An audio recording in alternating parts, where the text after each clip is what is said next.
राष्ट्रपति की जी राम जी विधेयक को स्वीकृति के बाद ग्रामीण रोजगार गारंटी खत्म। आधी रात को पारित किया गया था विधेयक, इंडिया ब्लॉक विरोध प्रदर्शन जारी रखेगा। लेखक डॉक्टर ज्ञान पाठक। 2 दशक पुराने महात्मा गांधी राष्ट्रीय ग्रामीण रोजगार गारंटी अधिनियम मनरेगा 2005 की जगह आखिरकार 19 दिसंबर को संसद के शीतकालीन सत्र के आखिरी दिन विकसित भारत रोजगार और आजीविका मिशन ग्रामीण जी राम जी विधेयक 2025 ने ले ली थी, जिसे रविवार 21 दिसंबर को राष्ट्रपति की स्वीकृति भी मिल गई है और इसके साथ ही ग्रामीण भारत की एकमात्र रोजगार गारंटी योजना खत्म हो गई है। लोकसभा ने 18 दिसंबर को दिन में बिल पास किया और उसी दिन इसे राज्यसभा में पेश किया गया, जिसने शाम 6:40 बजे के बाद इस पर बहस शुरू की और विपक्ष की गैर मौजूदगी में आधी रात के ठीक बाद 12:32 बजे इसे पास कर दिया। यह विधेयक 16 दिसंबर को लोकसभा में पेश किया गया था। यह कहने की जरूरत नहीं है कि इसे जल्दबाजी में पास किया गया। जी राम जी बिल के आधी रात को पास होने के बाद विपक्षी पार्टियों ने संसद परिसर में 12 घंटे का रात भर धरना प्रदर्शन किया। जब विधेयक को संसदीय समिति को भेजने की विपक्ष की मांग खारिज कर दी गई, तब राज्यसभा में हंगामेदार दृश्यों और विपक्ष के वॉकआउट के बाद ध्वनि मत से विधेयक को पारित कर दिया गया। 18 दिसंबर को दिन में विपक्ष ने लोकसभा और संसद परिसर में जोरदार विरोध प्रदर्शन किया। विपक्ष के सदस्य चाहते थे कि बिल को संसद की स्थायी समिति को भेजा जाए। उन्होंने सदन के अंदर में विरोध प्रदर्शन किया जब लोकसभा स्पीकर ने कहा कि कानून पर विस्तार से चर्चा की गई है। विपक्षी सांसदों ने बिल की प्रतियां भी फाड़ दीं। विपक्षी सांसदों ने 18 दिसंबर की सुबह संसद परिसर में जी राज जी बिल वापस लेने की मांग को लेकर विरोध मार्च निकाला। राष्ट्रपिता महात्मा गांधी की तस्वीरों के साथ, जिनके नाम पर मनरेगा का नाम रखा गया था, विपक्षी राजनीतिक पार्टियों के सांसदों ने प्रेरणा स्थल पर गांधी प्रतिमा से मकर द्वार तक विरोध मार्च निकाला और पीएम नरेंद्र मोदी के नेतृत्व वाली सरकार के खिलाफ नारे लगाए। 19 दिसंबर को शीतकालीन सत्र के समापन दिवस पर जब लोकसभा में कार्यवाही शुरू हुई तो स्पीकर ओम बिरला ने सदन को अनिश्चितकाल के लिए स्थगित कर दिया। राज्यसभा के चेयरमैन सीपी राधाकृष्णन ने 1 दिसंबर को शुरू हुए शीतकालीन सत्र के दौरान हुए विधायी कामकाज का सारांश पढ़ने के बाद सदन को अनिश्चितकाल के लिए स्थगित कर दिया। लोकसभा स्पीकर और राज्यसभा चेयरमैन ने विपक्ष द्वारा सदनों में बाधा डालने की आलोचना की। फिर भी विपक्ष ने बिल और जिस तरह से सदन चलाए गए उसकी आलोचना की है। विपक्ष ने बिल वापस लेने या उसे विस्तृत जांच के लिए संसदीय समिति को भेजने की मांग की थी। सत्ता पक्ष ने विपक्ष की मांग को नजरअंदाज कर दिया और शुरू से ही यह साफ कर दिया था कि वे मौजूदा सत्र में जी राम जी बिल पास करवाना चाहते हैं। विपक्ष के नेता राहुल गांधी ने कहा है कि जी राम जी बिल को बिना ठीक से जांच पड़ताल किए संसद में जबरदस्ती पास कराया गया।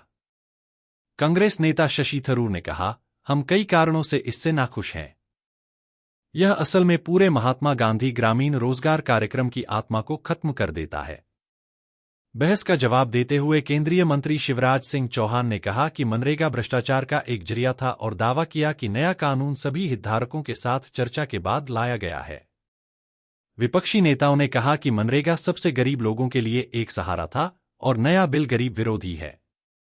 जी राम जी बिल के खिलाफ कई आपत्तियां उठाई गई हैं, जिसमें यह भी शामिल है कि यह मनरेगा योजना के तहत ग्रामीण लोगों के काम मांगने के अधिकार को खत्म कर देता है, जो भारत में एकमात्र ग्रामीण रोजगार गारंटी कार्यक्रम था।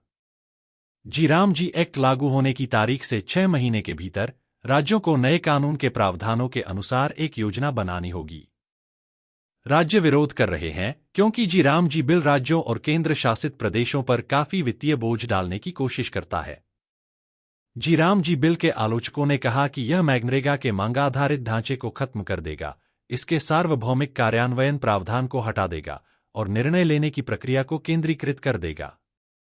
मोदी सरकार के मांग आधारित मनरेगा को खत्म करने के फैसले की आलोचना न केवल भारत में विपक्ष बल्कि दुनिया भर के स्वतंत्र विचारकों द्वारा भी की जा रही है। मोदी सरकार को लिखे एक खुले पत्र में विद्वानों, नीति निर्माताओं, वकीलों और नागरिक कार्यकर्ताओं, दुनिया भर से भारत के सभी दोस्त ने महात्मा गांधी राष्ट्रीय ग्रामीण रोजगार गारंटी अधिनियम मनरेगा को जल्द ही खत्म किए जाने पर गहरी चिंता व्यक्त की है।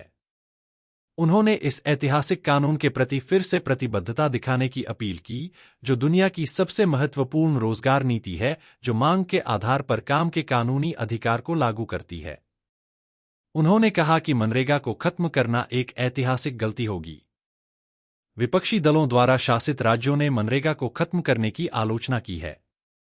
विपक्षी दल द्वारा शासित पंजाब सरकार ने मनरेगा की जगह लेने वाले कानून पर चर्चा के लिए विधानसभा का विशेष सत्र बुलाने का फैसला किया है।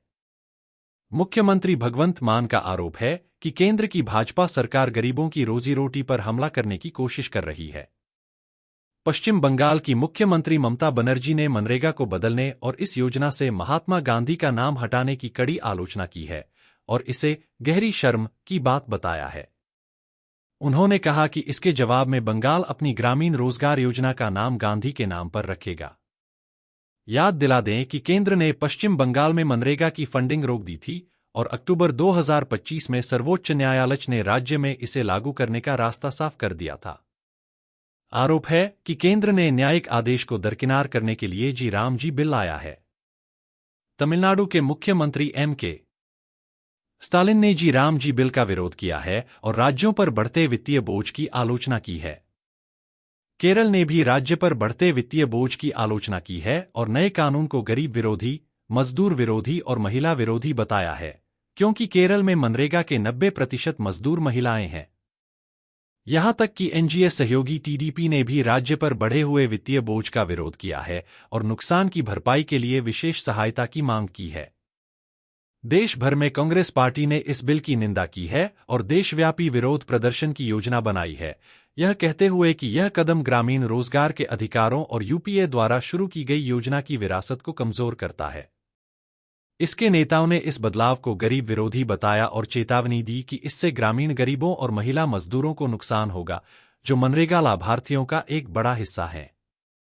इंडिया गठबंधन के दलों और नरेगा संघर्ष मोर्चा ने पूरे देश में विरोध प्रदर्शन करने का संकल्प लिया है, जो 19 दिसंबर से शुरू हो गया है।